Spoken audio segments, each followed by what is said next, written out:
kolkaa macalinkii wuxuu ka xanaaqay nin midgaan isbidoo kuwo يا إلي مقعد مقام واحد قفكي واكولا واكولا الدين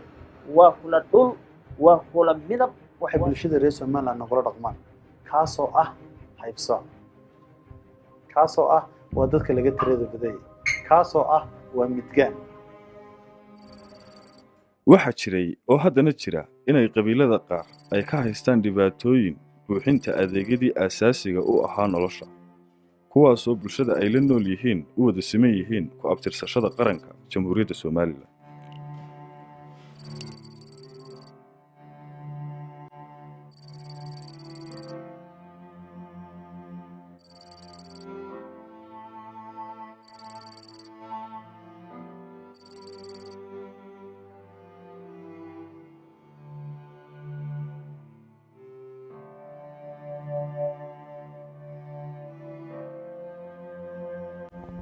filimkani waxa uu soo bandhigayaa dhibaatooyinka ka haysta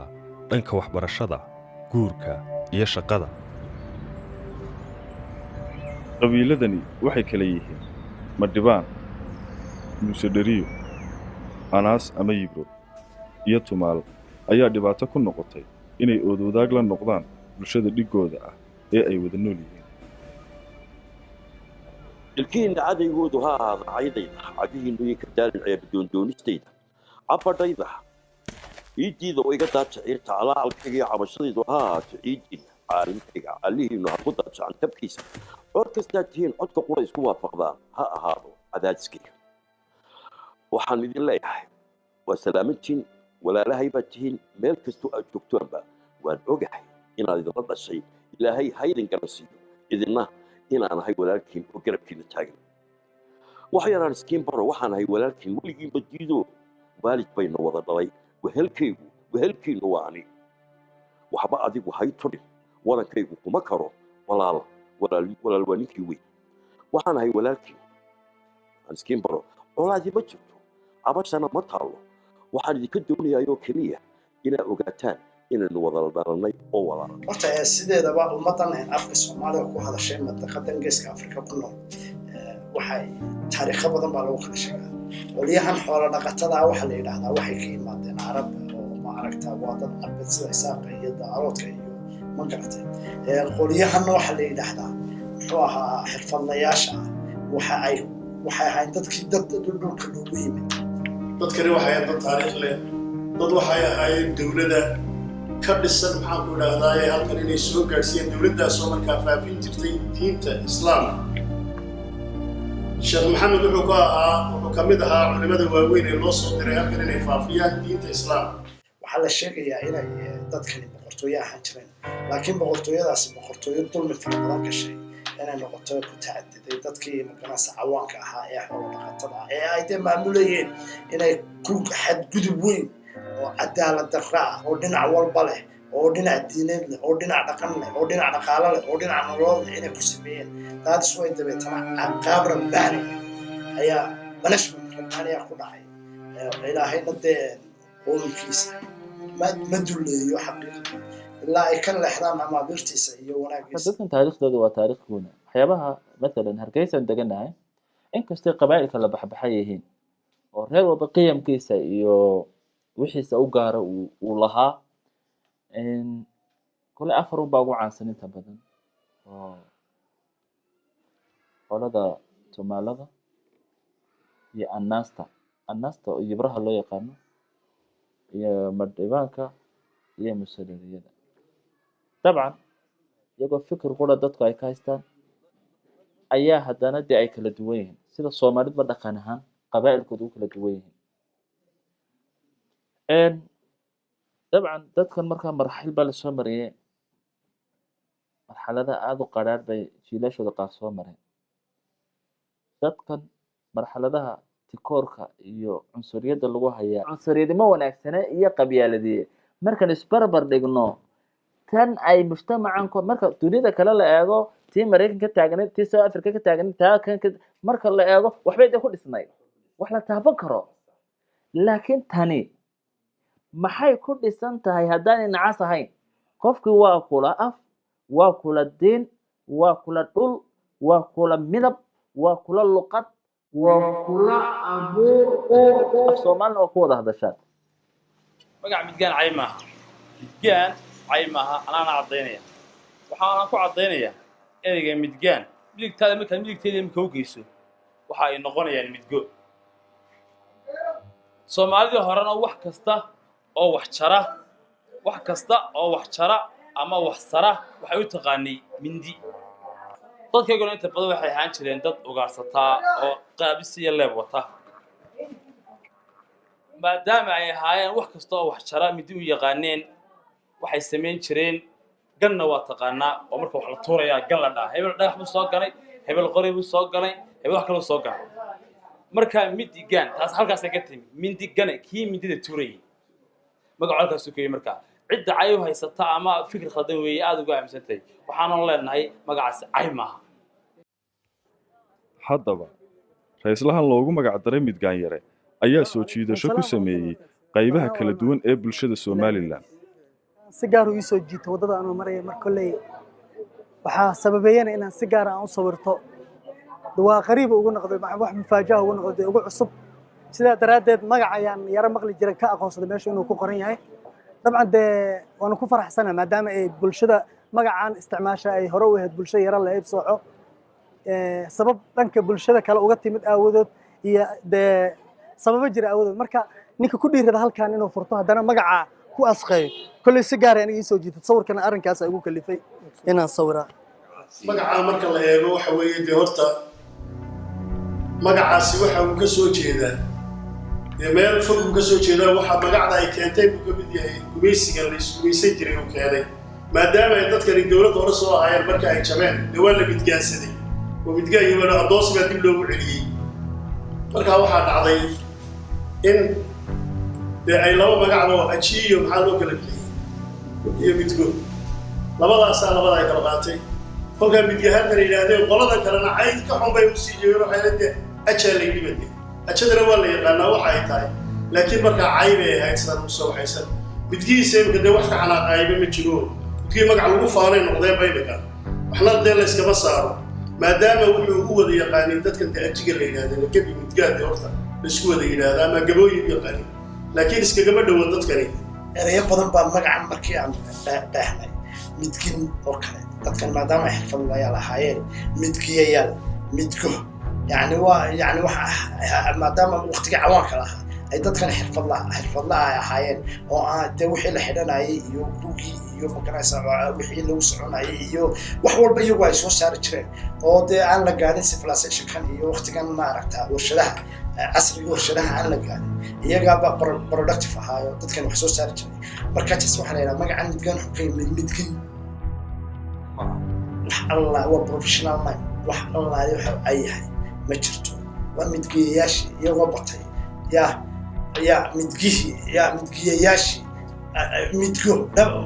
u badanaashii iyo wadartii iyo wax intaas u kala sheegaya marka wax ayuu yahay habi aragta ma jirto wax ayuu jirtaa ma jirto qof walibana waa siduu iska dhigo maaha sida loo yaqaano sida uu ilaahiisa ugu xidhay inuu sharfay inta uu isagu naftiisa sharfo ayuu maana la sharfaya waxay bulshada reer Somaliland nagula dhaqmaan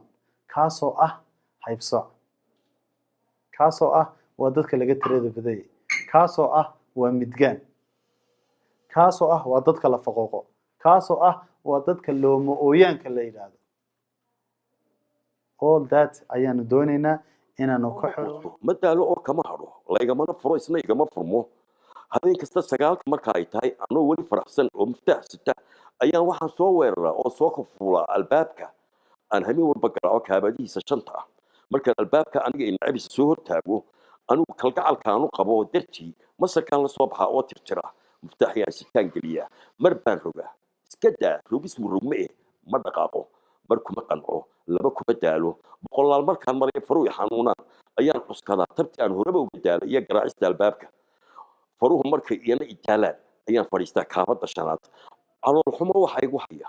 waan laabin weligay albaabkaasi ragga aan farteeda gaarnay markay soo hortaagaan iyagoo garaacinba labada fardood u furmayaan tiiraanyo iyo calool xumo waxa igu dadka isku kaaya arkaya aniga albaabka een mar raba lahayn maxaa idinka dhaxeeya ma garateen albaabka waa qalbigiina waa qalbiga walaalahay ajiyo waa idinka iga fura albaabka wanigaa garaacaya had iyo jeer walaalkiinu idinla dhashaanahay halgacal idin qabo idin jecel ilaahay ha idin garansiiyo sidaan idin jeclay oo kale inay ii jeclaataan ninka farsamo yaqaanka dunida waa laga qiimeeya dee xirfadda leh ee ikhtiraca leh ee wax soo saara mushkiladda eegi jirtaa kow bal kabahii baan u tolaynayo waan cadceed qoraxdii iyo qodaxdii iyo dhagaxii iyo darxumadii dhanba waxaan uga tollay kaba ay ku xaragoodaan oo ay ku badbaadaan ku socdaan umuurada ku qabsadaan kiibay kugu yasayaan hadda isagii bal adigiibuu kuu baahan yahayo baahi kuu haysaayo oo uu kuu ibanaya kule waa bal waxa ku socda iyo waxee haddana dib buu kugu yasaya markaan ku leenahay waa cunsuriyad nacasnima كل نيو شقة كستابة فائدنا ولا خسارنا ولا هاي طيب إسلامنا ونورت ونور سقط واي قرال لكن سدبتوين باشرن يو سياحان رسلاش هايستا وأنا اللقى بالمجتمع كلا دبتوين كأول حكم ده كل هرت البرما وحكاه قبل يدو السحر فردي ملها وأنا صوابها كاني نسكاشتر حتى عن سمي سنة قف بعض حيرسا شافك عنك قلني وقولي أنت غاضب waxaan iyo waxaan ku qabtay iyo suma qalmaan baad leedahay shaqadaydu waxaan ku qabtay iyo shaqadaydu suma qalmaan baad leedahay dadna wuxuu kale ma anaga inta sala naga xira inta sala naga xira inaad isku dishay inaad uga tagto markay noqoto inaad uga tagto imanaysa wuxuu kaloo kugu yasayaa rayiis bal isagoo fool xuno diifadaysan oo tarxumaysan buu kuu soo galayaayo intaad heeryadii ka ragto aad qurxisay oo aad hagaajiso bini aadam oo ekeysiisay xakuutaanka yuu ka odhan waad mahadsan tahay niyo ilaahay khayr ha ku siiyo marka hore dadka mabaan dhex geli karayna iminka laakiin xataa waan hasaawo tegi karay u odhan lahaa buu ku leeyahay wuu yasayaaba shaqadii waa maxaad iyasi cidda lagu ile ay uma xirna anagu xoolana uma xirro adaan kuu xirna adiga ma garat adiga haddii lagu xiray wayba shaqadan u yasisa adaa yasan markaa de adaa liita ilaa anu cid kale uma shaqaynaa shaqada cidda u qabana waa adiga ciddan madaxa ka xirna waa adiga ku hagaajinna de hadday shaqadana liidato kan loo xirayana u liita waxaan kaloo xusuustaa had iyo jeer marka aynu inagu wada hadlayno ninkii beeralayda ahaa ee heestiisu ay caan noqoto meel kastoo dadka wax tirsada ay taagan yihiin bal lagu qaado liyaho I want to know how it feels to be free waxa quran doonaya waxay tahay bal inaan ogaado dareemo waxay tahay xorriyadu sinaansho iyo walaalkiinu idinla mid aynaan ahay dadaalada loogu jiro sidii bulshada kor loogu qaadi lahaa dhinacyada aqoonta waxbarasho ayaa loo aasaasay akaademiga waxbarashada ee magaciisa la yidhaahdo aadan xafiisku saan wada ogsoonahay waxa uu awood saaraa sidii bulshadan jahliga looga saari lahaa isagoo khaasatan u gunt xidhay sidii bulshadani maadaama ay waxbarashada aad uga hooseeyaan waxbarashada aad iyo aad looga soo dhisi lahaa bulshadan wuxuu ka shaqeeyaa dhammaan 6 gobol ee Somaliland walow hadda ay noo dhiman tahay inaanu ceerigaabo aanu gaadhno laakiin awdal iyo gabiley iyo maroodijeex berbera iyo saaxil berbera iyo aymin togdheer iyo laascaanood intaba isku xidh ayaanu ka sameynay sidii bulshadan waxbarashada heerka koowaad ardayga istabaro oo watan elementary-ga iyo intermediate-ka oo 1 ilaa 8aad wixii inta ka dambeeya ayaa bulshadan inta badan caqabado ay ku soo baxdaa halkaasaan ka bilownaa secondary-ga ilaa heer jaamacadeed anigu shakhsiyan waan ogahay mushkilaadka duruufta adag ee ku xeeran bulshada aan ka soo jeedo marka la eego xagga waxbarashada duruuf adag baa ku xeeran duruuftu mid gudahoodana way tahay mid dibadoodana way tahay waa waalid dareensanuun si kastoo qofku wuxuu bartaba inuu iska midyaan u noqonayo yeesan yahay marka dhaqaalaba uma hurayo dibaddana way ka qabsataayo ardaygii markuu walaal class fadhiisto ay 50 arday yihiin ee uu harraasa oo 50 kubadda u arkay inay dhinac ka wada yihiin maanta inuu reerka yahay ogaadaan dhagtiisu saaran galaaska ka baxay akademiga waxa uu soo qabsoomay in 2011kii school waxaafada daami ka yagleelo kaas oo moral hazard u samayn doona bulshada aan kasoo jeedno ciyaalkooga yarar xamuuman inta la faquuqay ee isku haysta in la faquuqayo iskuulka waxaa xadhiga ka jirtay 2011 wasiiradii waxbarashada samsam cabdi aadan oo aata wasiirka maaliyadda sidoo kale waxaa xaafadda daami aanu ka sameynay barnaamijyo wacigelineed oo taabanayay bulshadan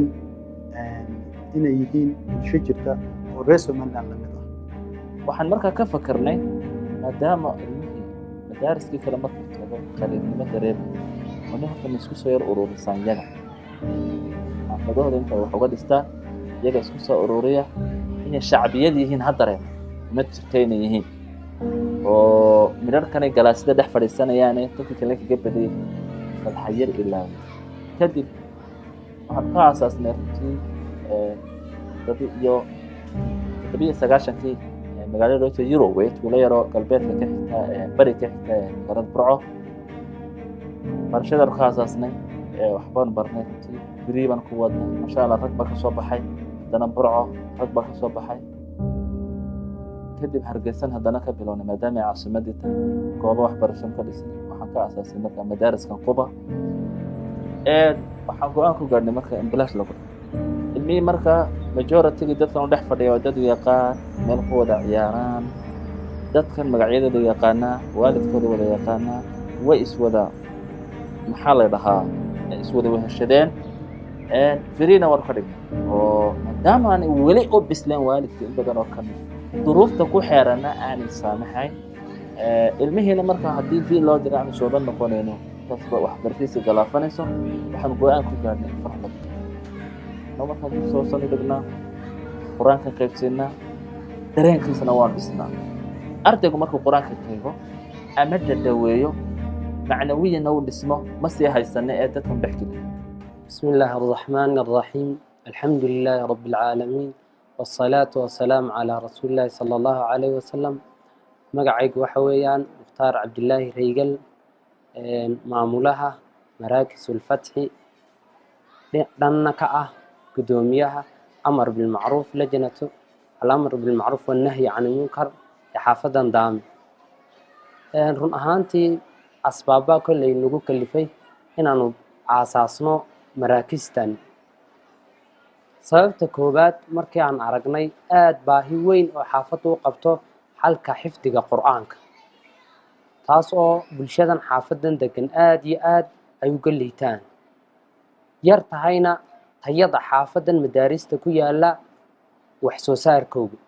saa daraadeed markii ay taariikhdu adigu ahayd 2004 go'aan waxaan ku gaadhay inaan quraanka barto taas oo aan muddo badan ka fikirayay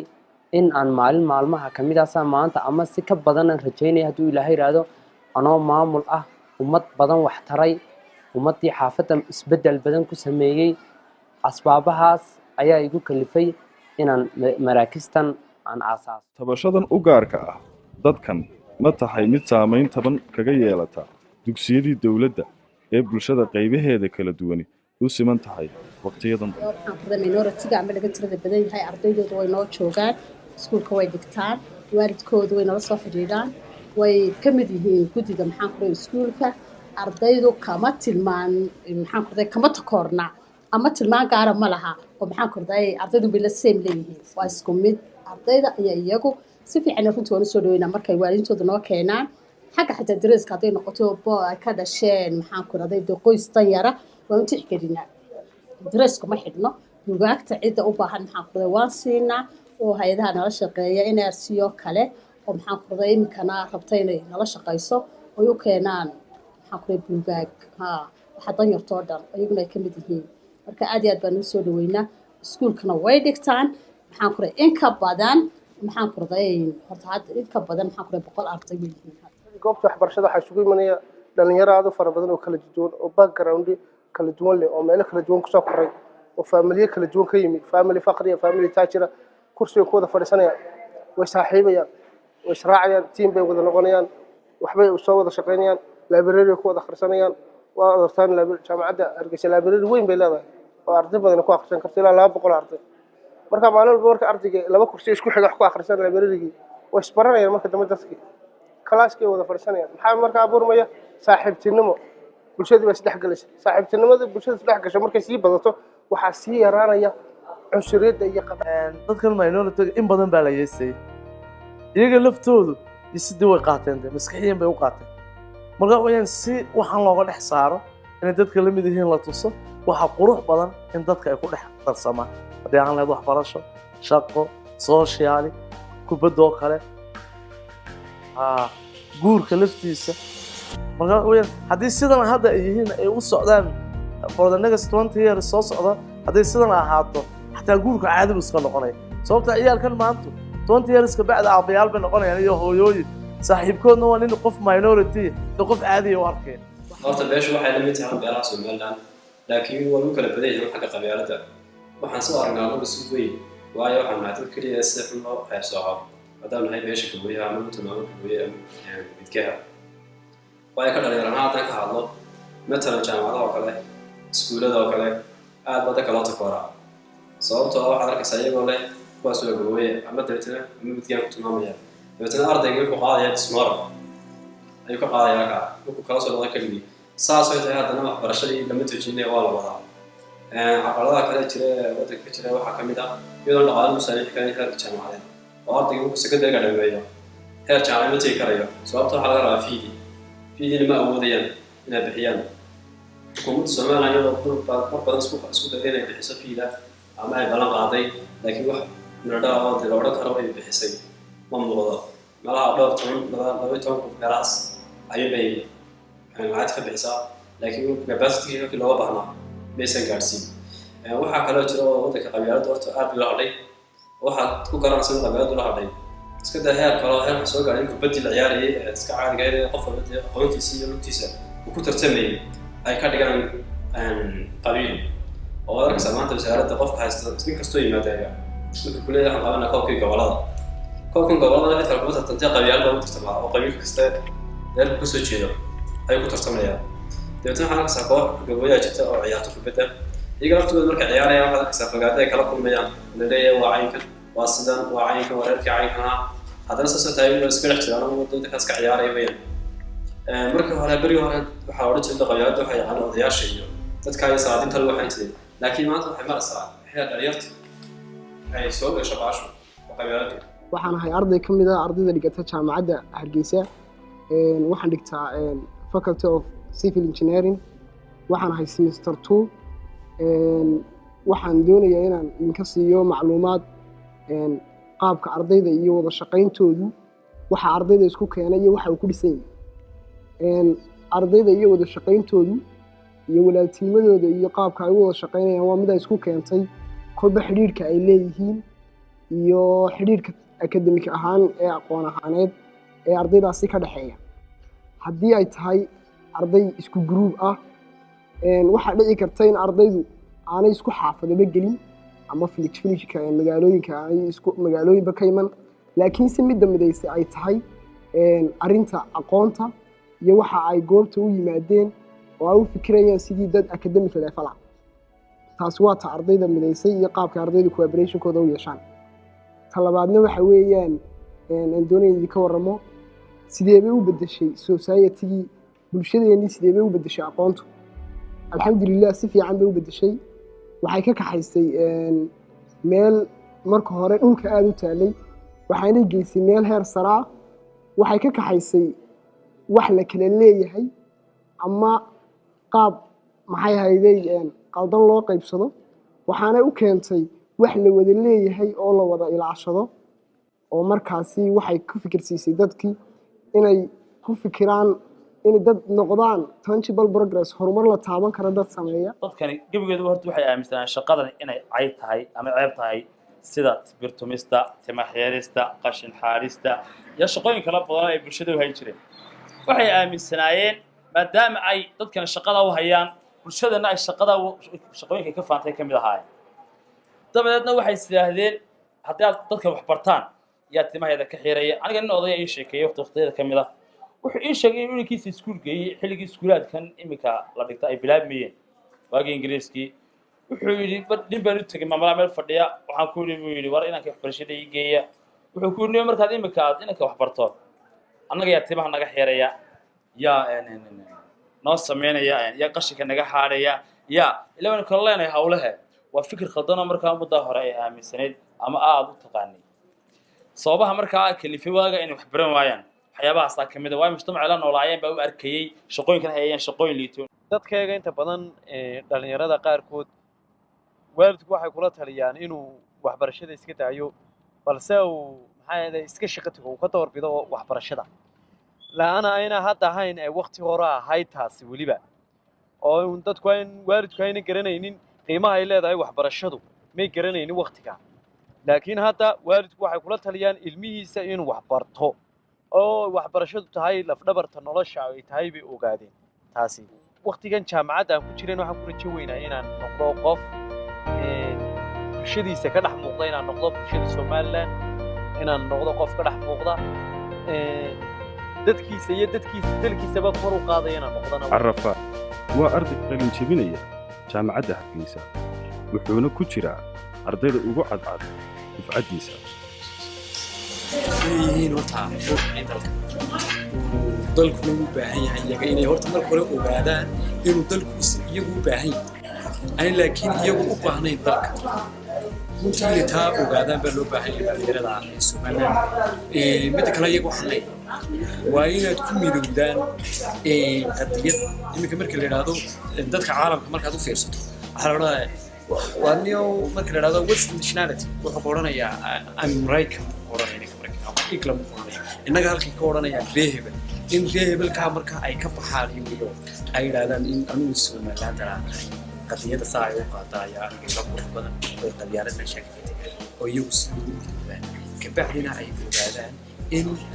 in ay lafdhabarka Somaliland iyagu ay yihiin oo dalku weliba iyagu u baahan yahay isbedel dadkan bedeli doona mustaqbalka weliba maxaa yeelay madaxda hadda jooga ee deydkoogu dhacay waa weynaaday inay iyaga yihiin hays dareemaan oo dalka ha fikiraan brainstorming iyagoo samaynaya maskaxdooda samaynaya creativity iyagoo samaynaya wax cusub si ay u soo kordhiyaan fikirkayga taasay tahay oo wax cusub innovation wax cusub ha la yimaadaan dalka halkii ka tahriibayaan intay qulquli lahaayeen waxay barteen ay resourcekii meel kale kula dhiman lahaayeen ama dal kale geyn lahaayeen maskaxdooda uga faa'iideeyaan dalkoogana garyaqaan Cumar waa garyaqaan ka tirsan garyaqaanada ka howlgala gobolka Maroodi Jeex waxa uu soo maray dadaal nololeed oo soo gaarsiiyay halka uu imika joogo ciidan kala soo baxay hadana waxa uu timid xirfadda loo waxaan u adeegaa dadka jilicsan dadka ay ka mid yihiin dadka kale ka sii jilicsan kuma xidho lacag adduun kuma xidho nolosha dhibteeda iyo adeegeeda waa soo maray si aanan ninka nolosha adeegeeda soo maray ummadana u tura una naxay maanta looyarada Hargeysaan ka mid ahay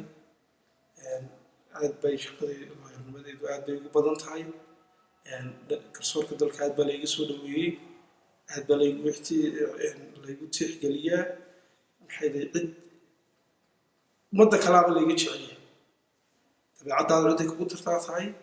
ina hebel meesha ma shaqayso haddaad aqoontaada wadatid waxaan qabaa haddii aad wax baratid oo raganimo iyo karti la timaadid takoor baan jirin caburin baan jirin faquuq baan jirin waxaad iska dhigtay Mahdi Cismaan Buuri waa gudoomiyaha jaamacadda Hargeysa waxa uu hore u soo noqday wasiir ku-xigeenka wasaaradda caafimaadka sanadkii 2005 waxa uu u tartamay doorashooyinkii ugu horeeyay ee baarlamaan ee Jamhuuriyadda Soomaaliya Mahdi waxa uu qayb lixaad ka soo qaatay horumarinta beesha uu ka tirsan yahay kuna abtirsado midba midka kale uu ka sii qurux badan yahay taana waxa keenaya isku kalsoonaanta dhaqaalaha ila dadka dhaqaala yeeshay ruuxa foolxumidiisu waa dhaqaala la'aanta iyo ilaa ka fogaanshaha inamada waad arkaysaa shicaarka islaamka foodooda ka wada muuqda way tukadaan carruurtii kale ayaa imika iskuullada lagula yaacay dee uu adiga arkay channel jaamacadaanay ku jirin iyo iskuul aanay ku jirin ma jiraan yacni taasi waxay ku timi hagar la'aanta xukuumadaheenii isbedelay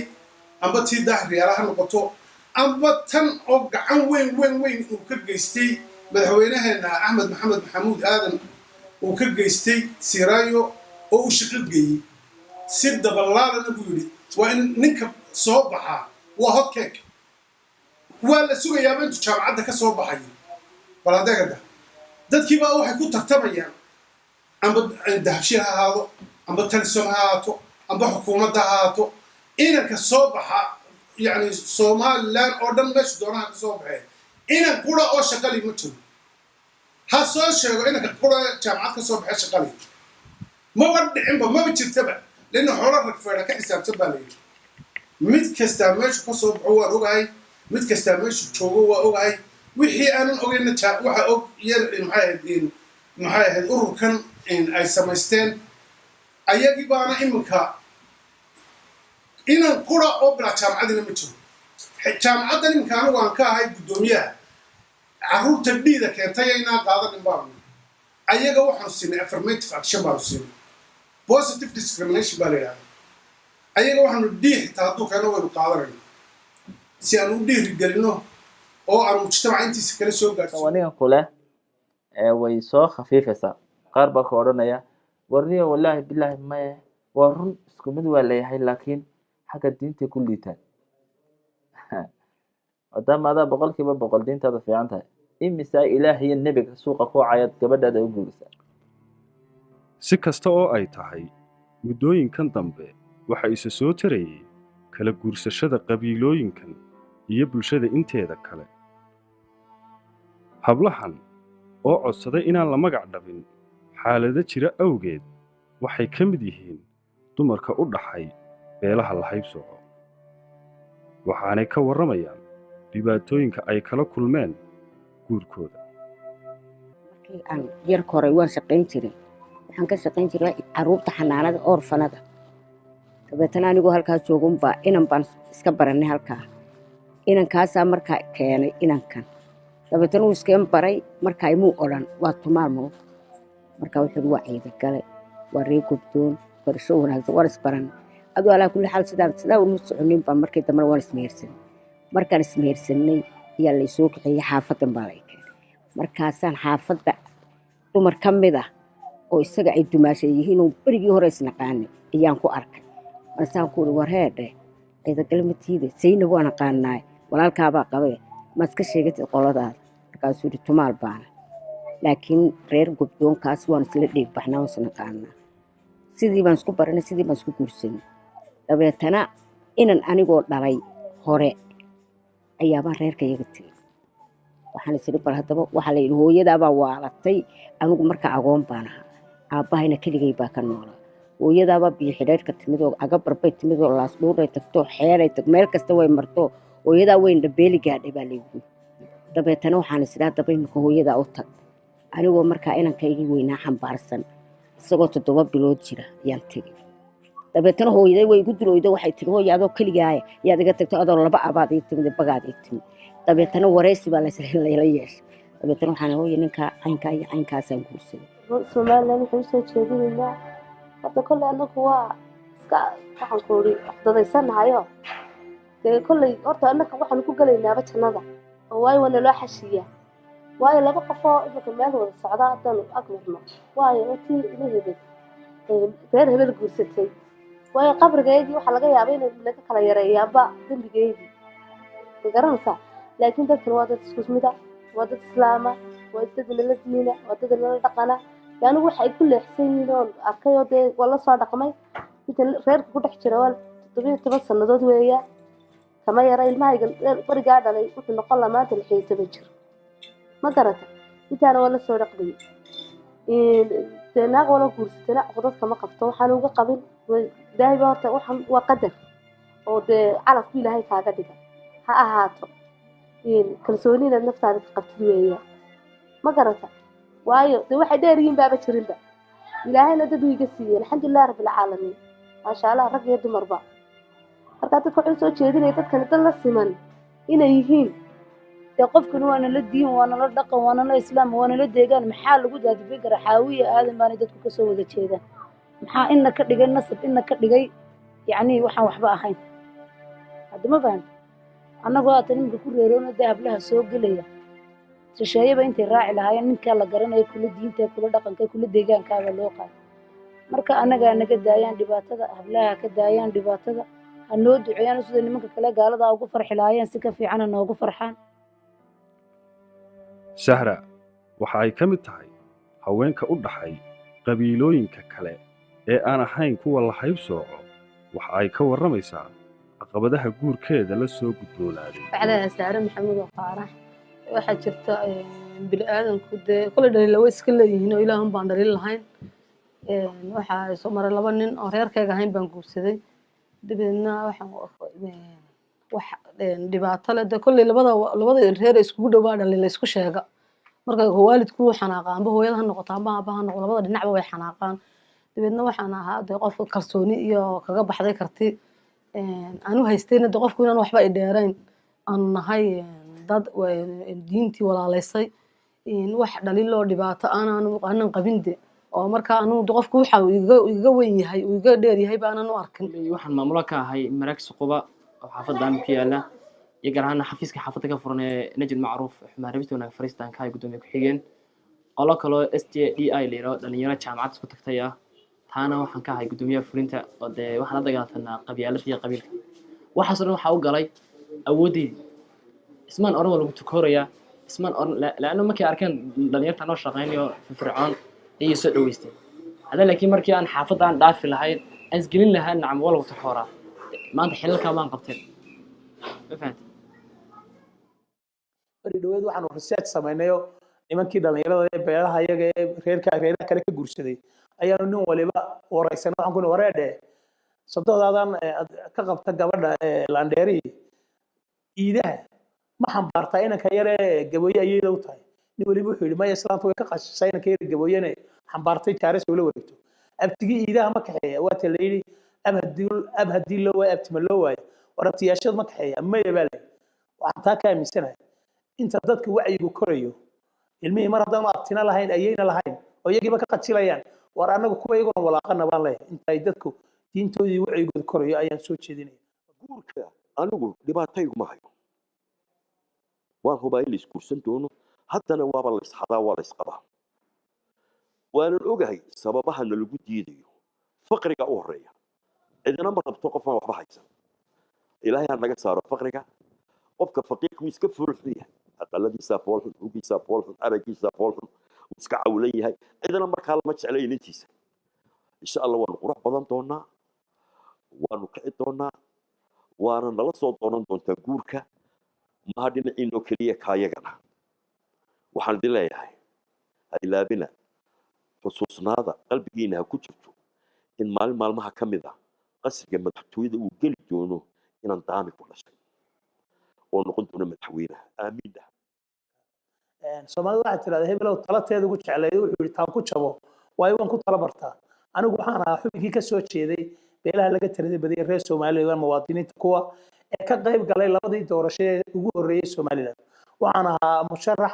keligii u taagan golihii wakiilada ee golihii deegaanka ugu horeeyay waxaan ka sharaxnaa xisbigiisa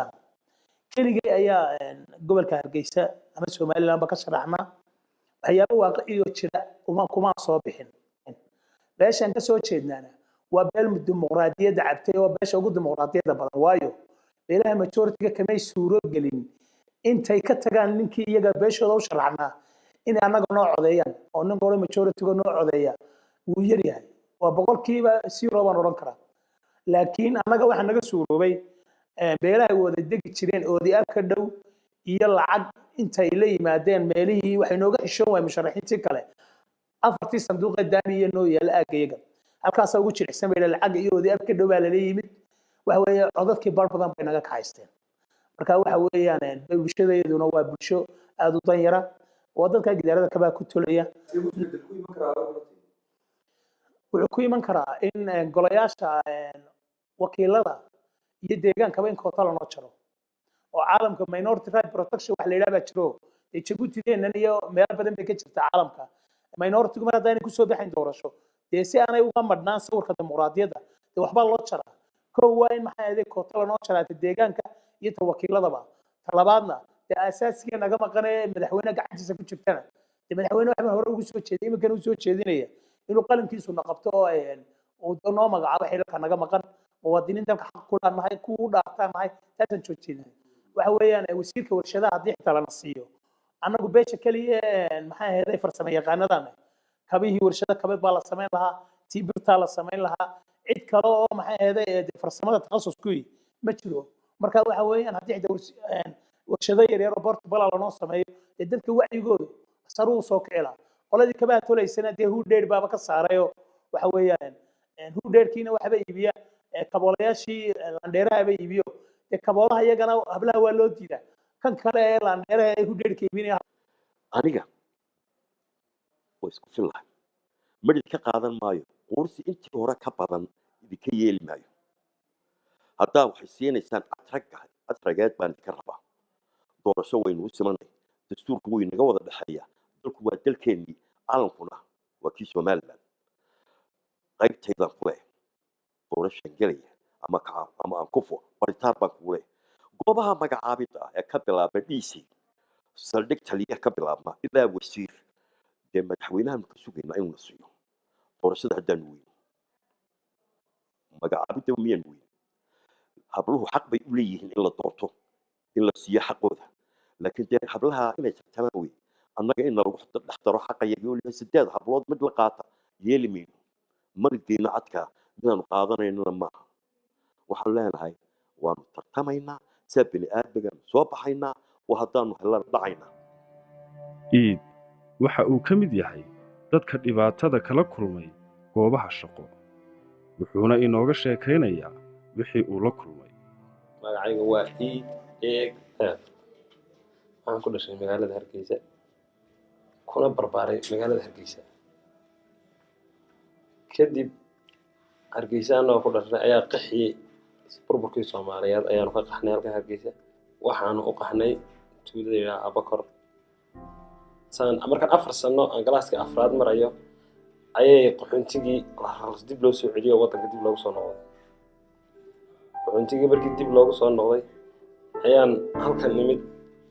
halkan markaa waxaan ka galay iskuulkan waraaba salaan halkaa ku yaala ayaan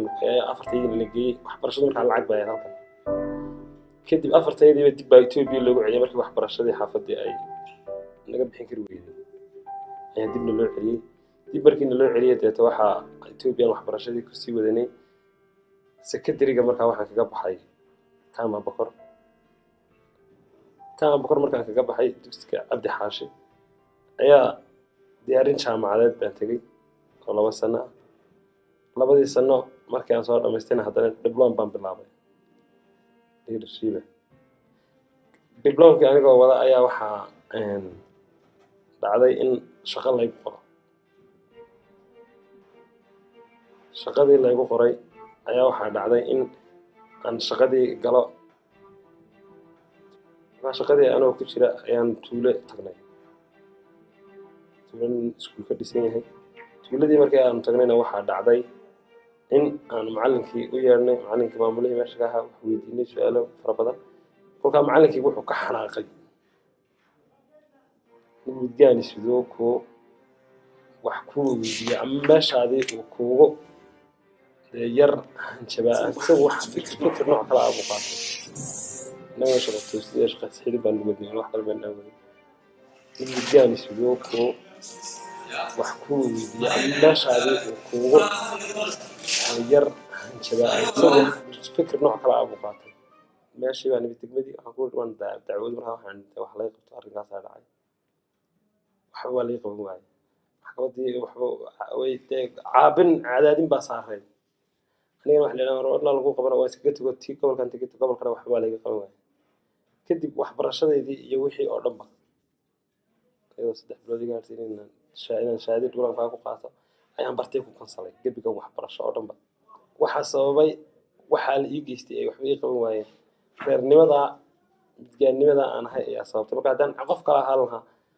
waxaan aamin iska dhaadhiciyey waxbaa lagu qaban lahaa kacaakuf badan oo soo wajahay iyo quusasho dabadeed iid waxa uu go'aansaday lax walbaaba shalalka isdhigtaa lagu gowracayay in kamara dhalinta hamigiisa iyo hiigsigiisa ay isaga ku xidhan tahay waxaanu dib u yagleelay ganacsi u gaar ah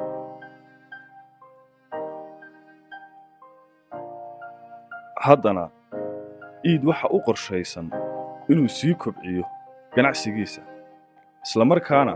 ku tala jiraa in taageero maaliyadeed oo ah nooca loo yaqaano amaah kalkaal inuu ka helo mid ka mid ah bangiyada Somaliland si ganacsigiisu u noqdo mid taabagala.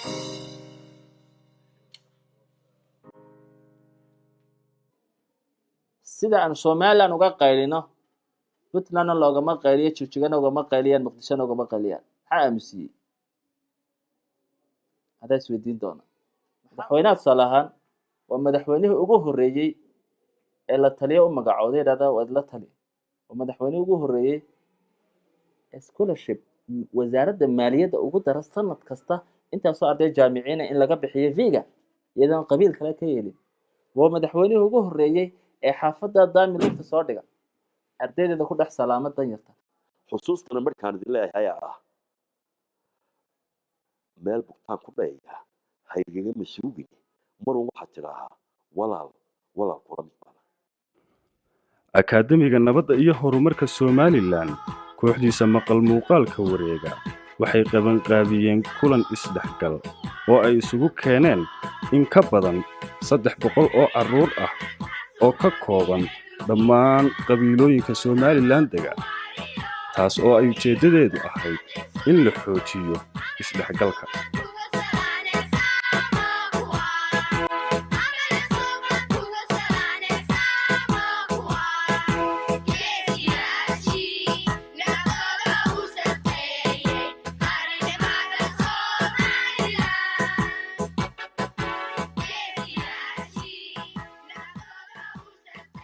maalin jimca oo maalin aad iyo aad jawiga iyo farxadba ay maalmihii kale iga duwan tahay laana waxaan arkayaa ciyaalkii bulshada ka soo jeeday oo ciyaalkii kale bulshada kale isdhexgalkii maanta halka uu ka bilaabmayo keliya tana oo wadiiqada maanta midab kala sooc aybsooc iyo magacyada la falka ah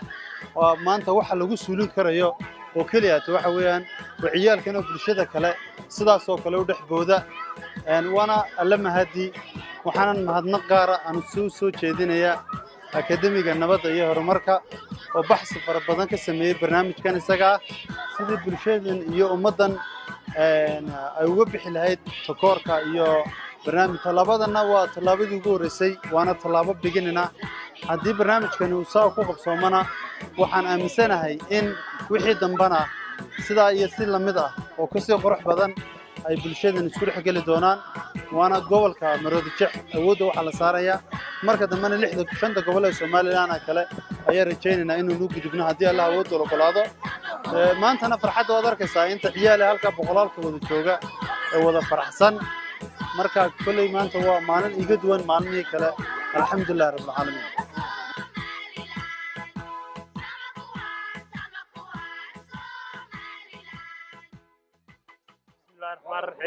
maanta ay tahay maalin jimco ah oo arkaysaan farxadda iyo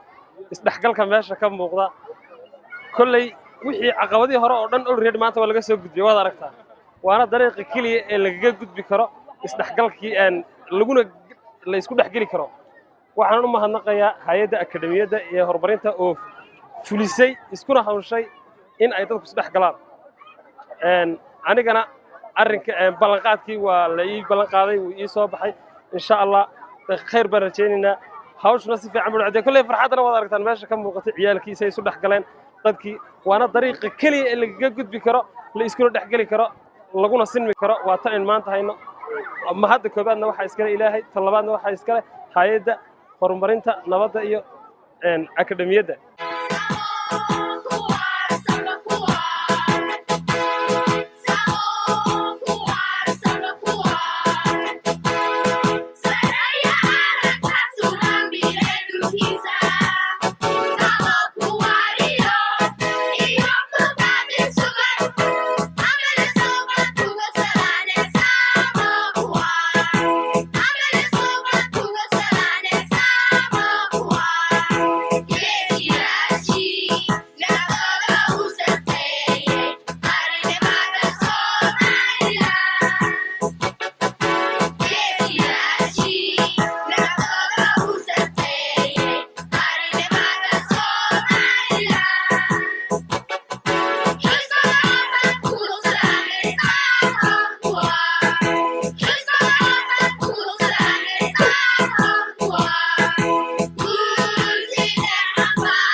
midna waan idin xusuusinayaa dad isku midaynu ah walaalaynu ah isku midab baynu ah isku diin baynu ah isku af baynu ah kala hari mayno midna reebi karaana ma jiro aqal xumada ha layska daayo iyo beri baa bakti la cunay yaa cunay beri ninkii cunay hadday jirtaba yuu ahaa maanta ka jooga sidee lagu xukumi karaa qof waliba dembigiisa isagaa leh waxaasi wax jirana ma ahayn wax maanta jiri karana maaha diinta islaamkuna ma ogola dadnimaduna ma sheegayso oo ma ogolaanayso marka kunaan idinka doonaynaa waa taa maalinka dhegaysataan cumar uu laydiin oo heestiisii ku jirtay ahayd haygaga masuugine meel bugtaan ku dhayayaa marun walaal waxaad tidhahaa walaal kula mid baana albaabka naga fura aan soo galle heesta kale waa tidhahaa bashar kula midaanahay bini aadmi baanahay bashar kula midaanahay naf kuu baahan baan ahayn barbarkaaga ila qabo waxaynu nahay dad siman hor ilaahay ku siman qaynuunka ku siman sharciga ku siman filimkani wuxuu hordhac u yahay filimaan wacyigelineed oo akaademiga nabadda iyo horumarku ugu tala galay inuu ku soo gudbiyo xaaladaha nololeed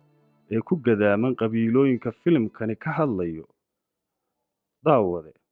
fariintani qofkay ku socotaa waa adiga isbeddelkana adigaa keeni kara ballanteennuna waxay tahay waynu simannahay